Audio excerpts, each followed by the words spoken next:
అందరికీ నమస్కారం. నాకెందుకో మనకు ఆగస్టు 15th అని సెలబ్రేషన్స్ అయితే చేస్తున్నాం మనము. నాకు బయటికి వెళ్ళాలన్నా కూడా ఆ రోజు మనసు అంగీకరించలేదు. నేను ముందుకు ఎందుకు వచ్చానంటే అందరూ అడుగుతున్నారు అనమాట, ఏమైంది మేడం, ఫ్లాగ్ పోస్టింగ్ చేశారా లేదా.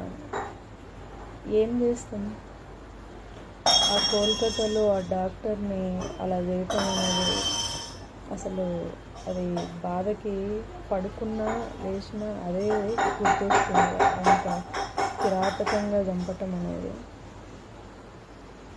ఇంకా మనం ఏం స్వాతంత్రం మనకు వచ్చింది, నిండుగా కప్పుకున్న వాళ్ళు డ్రెస్ సెన్స్ అన్నీ మాట్లాడుతుంటారు. మరి నిండుగా కప్పుకున్న అవే బాధలు.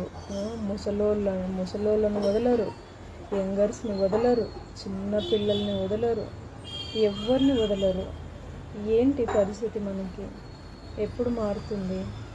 అందుకనే ఎన్ని రిపబ్లిక్ డేలు, ఎన్ని ఇండిపెండెన్స్ డేలు వచ్చినా కూడా మన జీవితాలు మాత్రం మారవు, ఈ క్రూర మృగాలు మారరు. అందుకే బాధ అనిపించింది, ఒకసారి మీతో షేర్ చేసుకోవాలని అనిపించింది.